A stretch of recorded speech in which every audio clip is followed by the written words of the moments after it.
times. Pardon?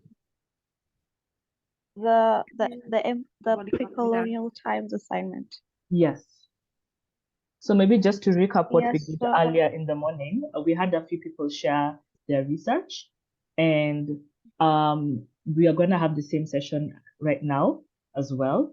But as we wait for people to join in, I think it would be great to hear what you are able to gather from the research.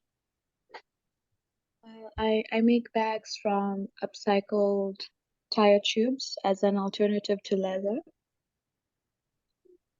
And the history of using, first of all, I found it very interesting, all the information that I found about rubber, how the history of rubber, how rubber was actually discovered in as early as 1600s in the South Americas, and Europeans, they thought it was witchcraft when they first saw it. So after they discovered it in South America, they started to, let me read for you. So thousands of years ago, rubber fascinated and amazed people. That awe and wonder continues till today. The incredible potential of rubber has not yet been fully realized. So the indigenous people of South America discovered a white honey-like substance crying from their trees. And they used to make bouncy balls for games and to glue handles and onto tools for weapons. Once they discovered its waterproofing properties, they also used it to waterproof clothing.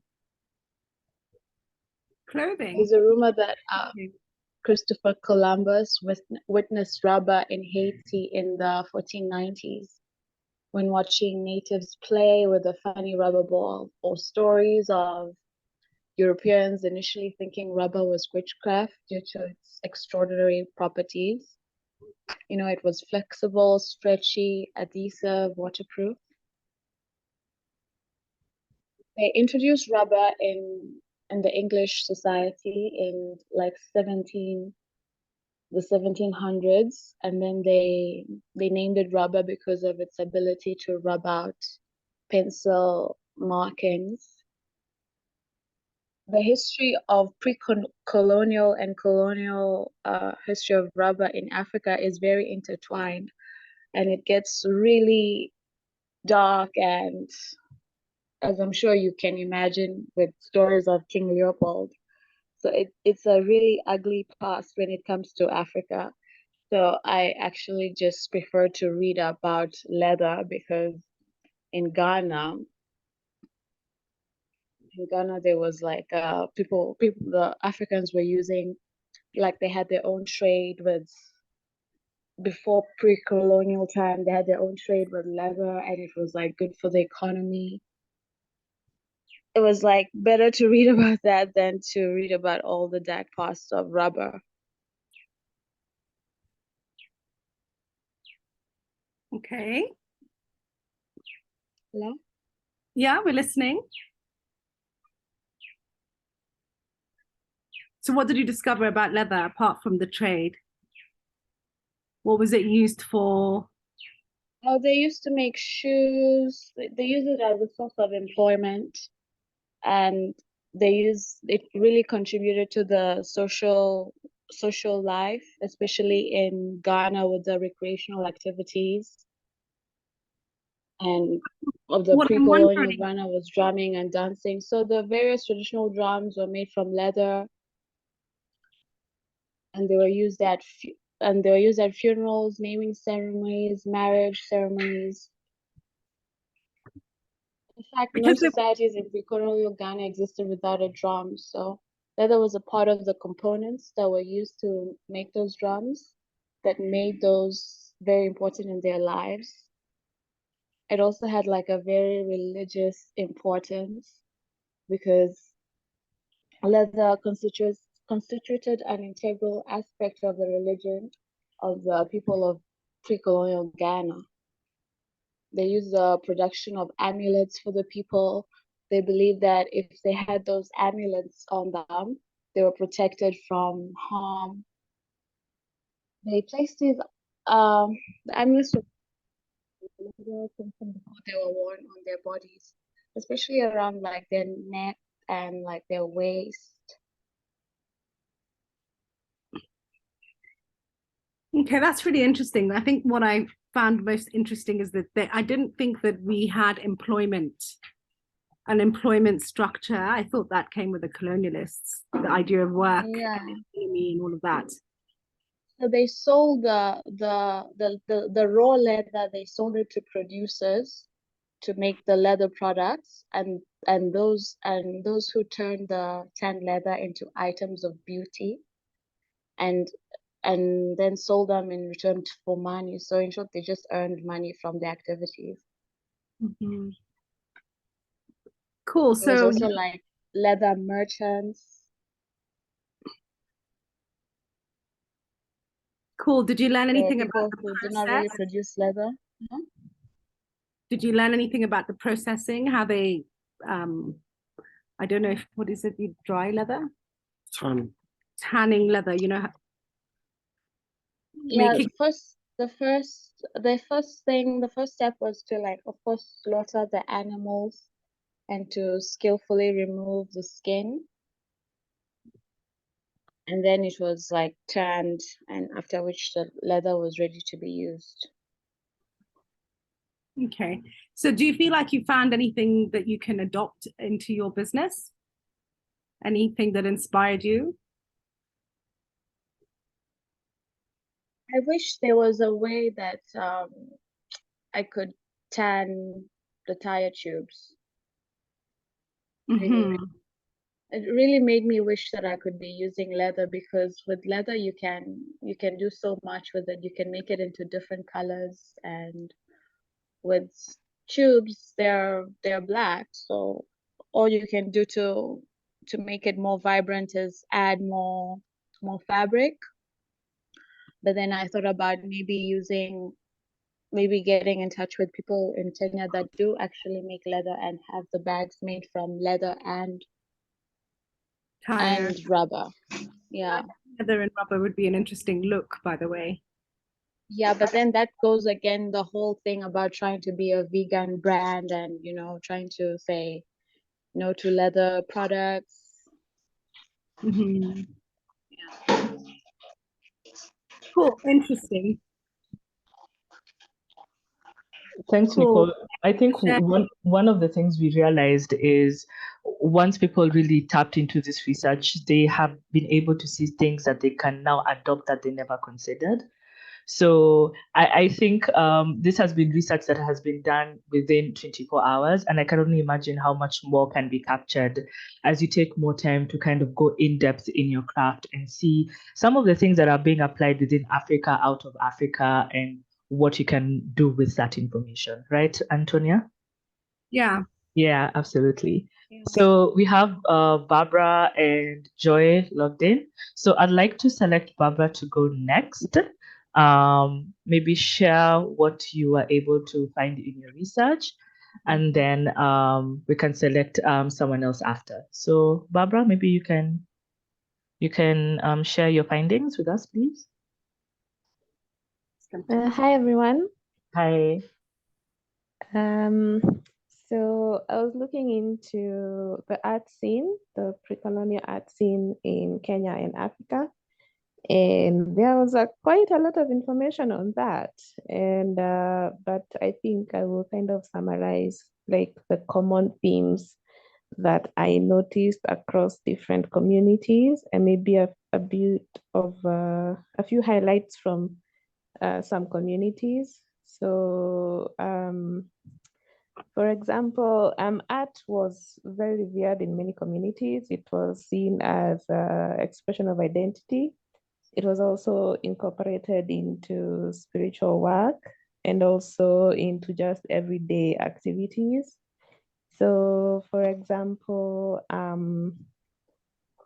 say, for example, sculpture, making sculptures was more spiritual than for decorative purposes, and it was mostly done by men in many communities. And things like pottery was kind of reserved for women. So like, for example, in the Kikuyu community, men were actually not even allowed to be near the women who were making the pots. I didn't get the reason behind that. I'm still searching, so I'll figure it out.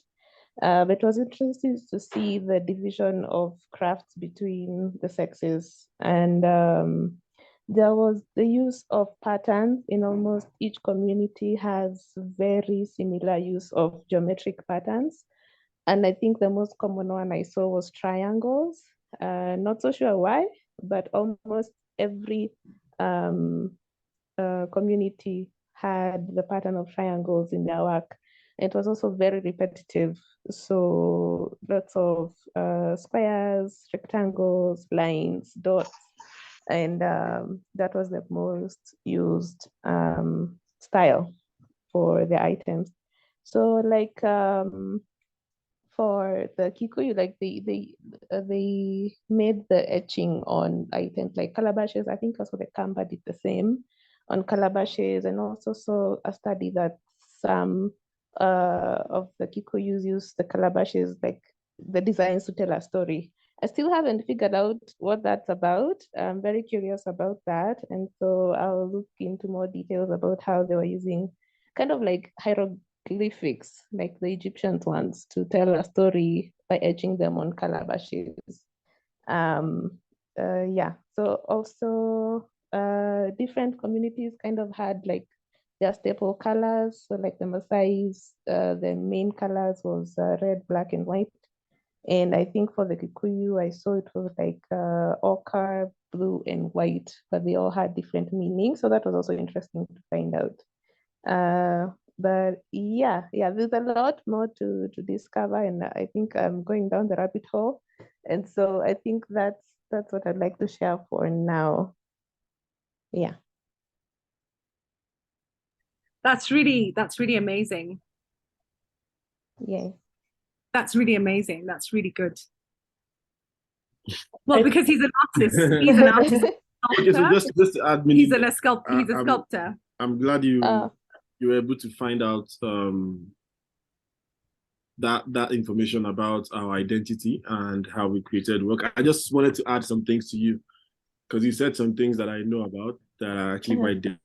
So in Africa, the arts was primarily not art for art's sake, right? It's the Western influence that presented art as art for art's sake. So what you find that most people that are referred to as artists in Africa now are painting on canvas.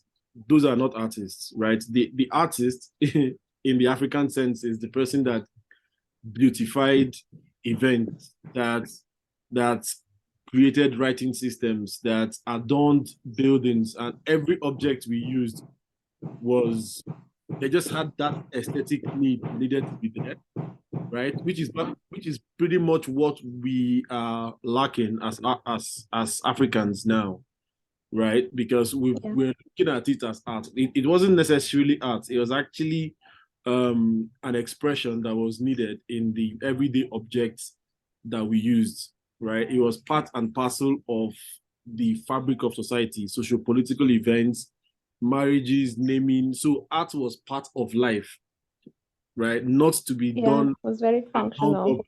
Yeah, it was very, very functional. And the triangle you saw, which happened everywhere, is actually perfection. It's also tied to what you call the Trinity, right? The all-seeing eye. In my language, it is Anyanwụ, which is the sun. Anyanwụ is the sun, and it's always a triangle. It represents a lot actually in life, and it means a lot to humans. And I think that's why, not just in Africa, in every culture in the world, the triangle is present, right? Even if you look at the Egyptian pyramids, all the phallus symbols that what's the name of this place in South America? The guys that had the I'm trying to remember their name. Mayans. The Mayans. So if you look at the Mayan pyramids as well, right? If you go back to prehistoric Egypt and all of that, Greece, you would see the triangle. So it's a natural human discovery in our quest to connect with the spirituality, but the spiritual, the world we can see. So I'm glad you discovered those things. Yeah, so I just wanted to we're just make excited a about that. So Thank you so much. Nicole, just on talking about patterns and prints, another thing I find fascinating about African culture is like when you look at mud cloths or where there were patterns, the idea of standardization, you know, every single calabash pot print being exactly the same was not a consideration, because they understood that every hand is unique. So you might do a line fatter or thinner, or you might make a pot, you know, wider, or, you know, like standardization was not a thing in African art, commercial art. That's true. That's true. I've noticed that as well. Yeah. So yeah, just to say that it's also so my research work in creating an African identity or reimagining an African identity revolves around using the symbols, the signs and symbols, the pattern art of Africans in furniture design, in fashion design, and also in creating my art, which is what I was finding your discovery very interesting. So I actually have lexicons and all of that. So if you want to do more research. Yeah, fantastic. I will. Thank you so much. Yeah. Okay, Joy? Yes, we can have Joy go next. Thanks, Barbara, for sharing.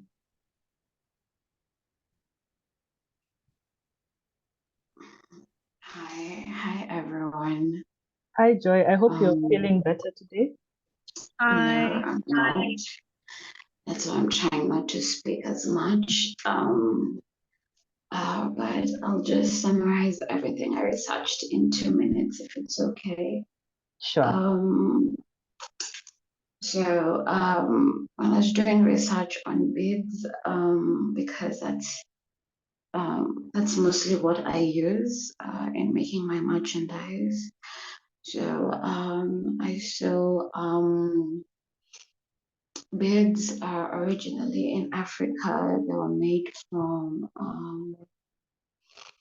from clay. They're made from seeds, from bones, mostly for cultural practices, for beauty, for hierarchy. To also show hardworking people in the society. The first country which was known for, making beads was Egypt. Because when we read the story of Egypt and we read of the story of hierarchies and positions, we see most of them used to adorn themselves in beads. So this would show, what this person was in the community. And then the Europeans came and they introduced, they introduced glass beads. And when the Europeans came to Africa, this was done in the time of colonization. So the beads they introduced was mostly for trade. So they would trade these beads. Some beads were used also for, beauty and hierarchy, just by, the colonizers. And then some beads were used, they were called slave beads. Now these beads were made for slaves. So slaves had categories. So slaves used to work in different places. The slaves who would work for the rich white people, the slaves who would work for the middle class, and all the social classes. So with the kind of beads you'd be given to wear, it would show, how you have been ranked as a slave, which was so messed up reading. Then After colonization, Africans, we went back to our roots and just started using our beads for, what they were meant to be. Like in Kenya, I read the Maasais were the first tribe to adopt beads mostly as their culture. So they have different beads for different things. They have beads for beauty, they have beads for virginity, they have beads for hardworking men, they have beads that show respect for old people, they have beads that explain their culture. So how I saw all this information is integrated in my business is because I use my beads as a form of activism. I have said this before. Oh God. So what I do with my merchandise and everything I make, it is a form of, showing queer visibility to the world. So I started my business as a way of people using, beauty to show, equality, to create a stand to, educate people about queer people, LGBT people in Kenya, and, also create visibility for us as a people because we are a minority group in this country. And in that way, it has helped. It has helped me and it has helped the community in people having a sense of, I would say, a sense of visibility outside, you wear your identities, you wear your orientations, you wear, everything that makes you visible to other people as human beings and not anything else that is said. It is a weapon for change. It is a weapon for visibility. And most importantly, it's a voice for the voiceless. So, yeah, I think that's all I could say. Thank you.